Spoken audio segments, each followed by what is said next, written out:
Since its inception, Red Bull has been bullied by health experts and governments alike, even though customers loved it. Well, who doesn't like this uplifting energy drink? It sort of gives you wings, right? No wonder it is one of the most valuable brands in the world, spending $500 million in sponsorship and marketing. 8 billion cans of its notorious energy drink are sold across 171 countries every year. But which role do exotic Thailand, a poor Chinese immigrant, and an Austrian toothpaste marketer play in Red Bull's history? You don't know? Well, then get yourself a set of Red Bull wings and join today's flight through the exciting history of one of the world's most famous energy drinks.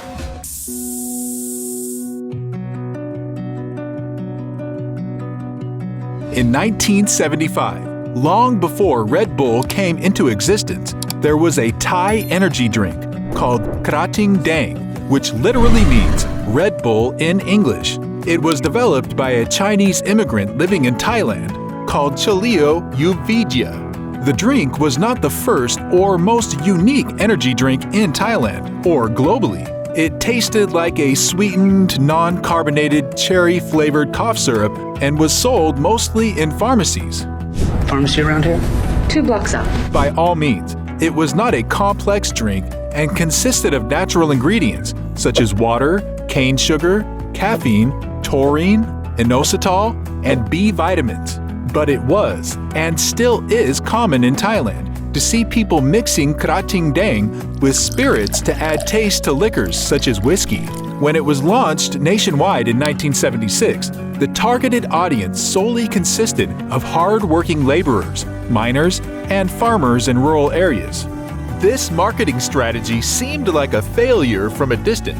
However, Chaleo Yoovidhya used it intentionally to avoid head-to-head competition with other energy drink makers who capitalized on cities but ignored rural areas. All that changed later when Chaleo made the Krating Daeng logo of 2 Red Bulls charging, a symbol of Thai boxing, via aggressive marketing and sponsorship. The marketing boys say I need a logo. Today, Krating Daeng is Thailand's 4th or 5th most popular energy drink. But do not feel quite sorry for the company just yet, because its owners are entitled to 51% of Red Bull's shares and its trademark rights in Europe and North America.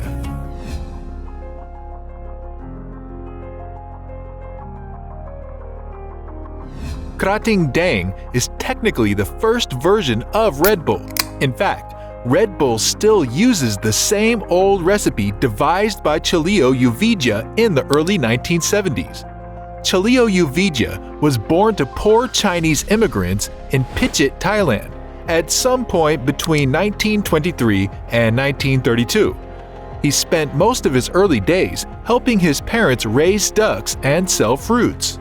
He died in 2012 as a man worth more than $5 billion, leaving behind 11 children from 2 marriages and, of course, a massive stake in the giant conglomerate Red Bull. That's insane. I like it. He was so secretive with his private matters that no one knew his exact birthday.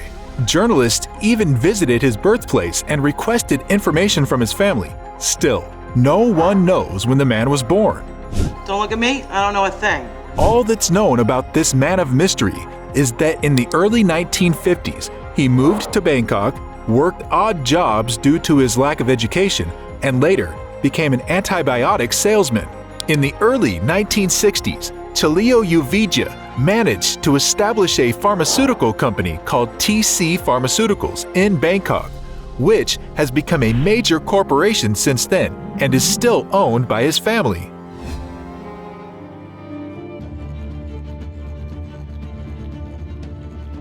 It's hard to believe that a successful Austrian marketer running major international ad campaigns for giants such as Unilever would quit his day job for the mere belief that Krating Daeng has the potential to become the #1 energy drink in the world. Nevertheless, this marketer, Dietrich Mateschitz, had a vision, or perhaps even a prophecy. It was all the result of frequently suffering from jet lag. which he often experienced while trotting the world as part of his marketing job.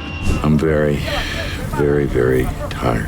In 1984, he was on a business trip to Thailand, and as usual, he felt jet-lagged after the long flight. So he bought a bottle of Daeng as an antidote to his tiredness and immediately felt relief. It must have been a moment of enlightenment for Dietrich because soon he sought after the maker of this drink and did not settle for anything less than meeting him and convincing him to take the product to the next level and global. Historians say that Chaleo hesitated at first, but was convinced by Dietrich Mateschitz that his product was unique, effective, and had immense potential.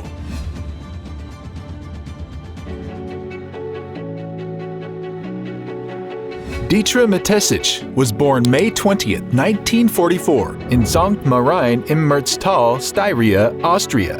In 1972, he obtained a marketing degree from the Vienna University of Economics and Business. After graduating, he was hired by Unilever and worked in marketing detergents for them. Later, he moved to work at Blendox, the German cosmetics company. It was during his travels for Blendox as a toothpaste marketer in 1984 that he discovered the Krating Daeng energy drink. The fact that he was an innovative, experienced marketer with excellent knowledge of the import-export business played a significant role in transforming Thailand's Krating Daeng into a whole new international brand, Red Bull. He learned from Chaleo about using sports and sponsorship for marketing because Chaleo had effectively used Thai boxing as a gateway into the urban Thai market for his product. Well, it's all about marketing. Dietrich Mateschitz' current net worth is approximately $21 billion. He is also known as a very charitable philanthropist.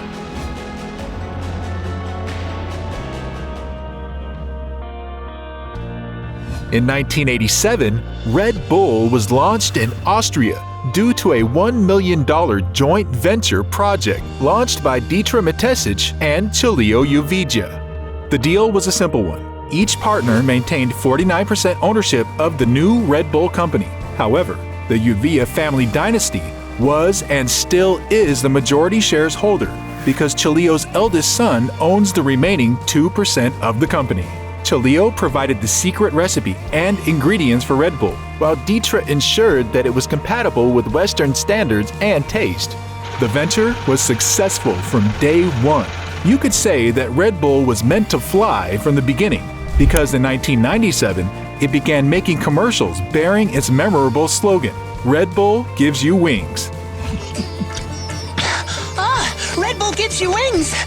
I'll see you later, Genie. Since 1989, Red Bull has presented its flagship drink as a source of mental alertness, physical strength, endurance, and perseverance. A case of Red Bull, gonna pull an all-nighter. You down?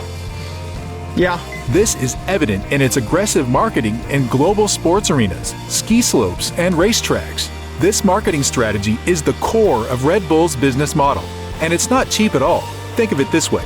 In 2021, Red Bull made $6 billion in revenue and spent $2 billion on marketing alone. A lot of money right there. They built a complex global marketing and sponsorship network focused on motorcycle racing and speedway, mountain biking, aerobatics, windsurfing, snowboarding, kayaking, rowing, wakeboarding, Formula One, and NASCAR racing. And the list goes on and on. This is the Red Bull limousine, fellas. And if that's not enough brand exposure, you can find Red Bull in music and video games. The company frequently enlists sports, music, and TV celebrities in its marketing gigs. They finance and host events like the Red Bull Sound Clash, during which two teams of artists compete with each other in favor of the audience, pushing their musical performances to the limits.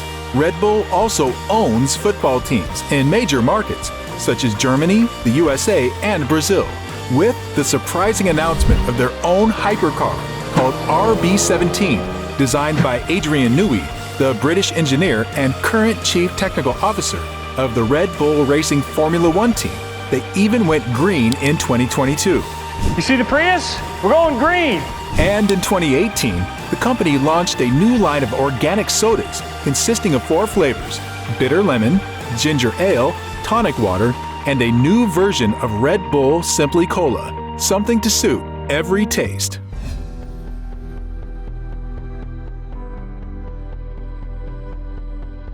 Legally speaking, Red Bull has had its fair share of trouble from the beginning, mainly due to lawsuits launched by unhappy customers who felt that they were deceived by the energy drink ingredients. Several of these lawsuits, combined with the pressure from some EU states, such as France, to ban Red Bull due to potential health risks, created rumors that Red Bull will not survive into the next decade. In 2014, its U.S. customers, Benjamin Carruthers, David Wolf, and Miguel Alvarez, sued the company.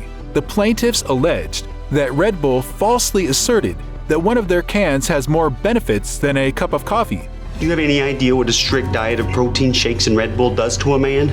Ironically, the lawsuit also claimed that Red Bull does not give you real wings. In 2015, Red Bull lost this case and was ordered to compensate any customers who had submitted claims within 150 days from the court ruling date, with $10 in cash or $15 in Red Bull products. In the end, the rumors and predictions by some experts regarding Red Bull's demise were merely overstated and far-fetched ideas. The company proved and continues to prove beyond any doubt that it was and will continue to be a dominant force in the global energy drinks market.